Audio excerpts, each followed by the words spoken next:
When buying your first Dermoscope, you face a tough choice. Do you spend thousands on a premium model you might not enjoy and need and potentially waste money?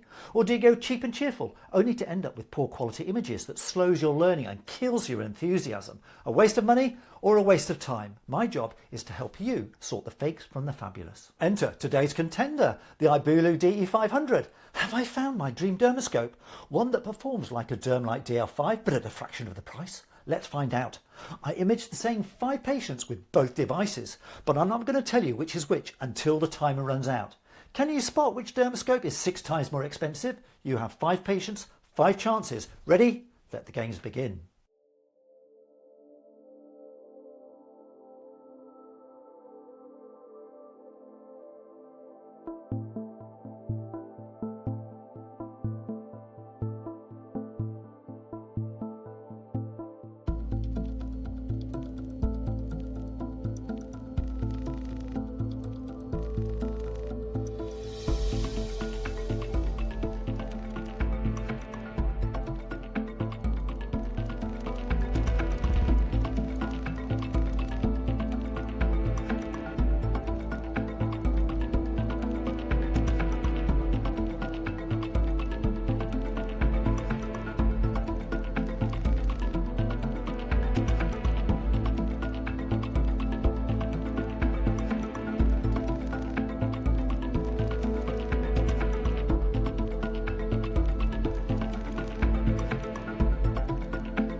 Could you tell the two apart? Personally, I was blown away by the DE-500. The images genuinely looked as good as the DL5s. Do you agree? But before you hit that buy button, let's break things down properly with my 5-point scoring system. The red button starts you in polarised mode. Press it again for non-polarised light and once more for ultraviolet light. One more press will cycle you back to polarised again. Hold the button for 3 seconds to turn the Dermoscope off. There's a second button to adjust brightness, 3 levels in each light mode. So yes, it's a true hybrid Dermoscope plus ultraviolet light.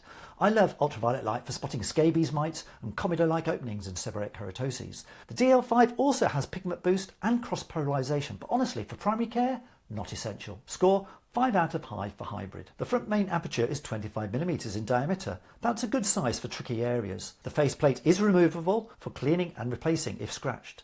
On its surface is the reticule in millimetres. The back eye lens is 15mm in diameter and you can use it with the naked eye. It's not as easy as the DL5's large eyepiece, but still usable. For the naked eye test, I would score it 2 out of 5. It's designed for smartphone camera use. There's a metal clip, strong, quick and simple. There's no screw thread clamp option, however. I score it 4 out of 5, losing 1 point for no clamp option, which you might prefer. It has a beautiful and well-made, compact, smart protective case to enclose it. It uses a USB-C charging cable. Auto off is after 3 minutes, which I confirmed. The charging LED is a solid red when charging. It flashes red when the battery is low. When it's white, it is fully charged. On a full charge, I managed 26 cycles of 3 minutes of use, and crucially, it works when plugged in if the battery runs out. For most GPs, a weekly charge will be good enough. I score it 4 out of 5 for bagability. But is it a looker? Probably the most important characteristic. What's the image quality like? Honestly, it's astonishing at this price. I score it 5 out of 5. That's 20 out of 25, outstanding for a budget Dermoscope. Here's a complete comparison between the two if you need it. Cons. Cycling with one button through polarised to non-polarised to ultraviolet light means you can't switch rapidly between polarised and non-polarised light and back again to flash up those shiny white structures and milia better. The variable light button intensity, I didn't find that helpful. Why not just keep the light on full at all times? Then that button could have been used for the ultraviolet light. The battery isn't replaceable, although there's a 2-year warranty, and you won't expect the battery life to be as long as some larger dermoscopes. You may need to plug it in during a long clinic. There's no pigment boost or cross-polarisation like the DL5, if that's crucial for your needs. Best used with a smartphone, but naked eye is possible, although awkward. Well, what about the pros? The image quality rivals that of a top-end dermoscope. It is a true hybrid plus ultraviolet light, fantastic at this price point. It's light, compact, and has a premium feel being encased in metal. It has an excellent protective case. It's usable while plugged in if you happen to run out of the battery. If I was starting out on a budget, I'd buy this. It's a seriously impressive entry-level dermoscope and a huge step forward. If you buy one, tell me your thoughts in the comment section below. Do you agree with my review? The Iboolo DE-500, fake or fabulous? I think it's fabulous. Do you want one? The link's in the description below. Training a primary care dermoscopist for every general practice.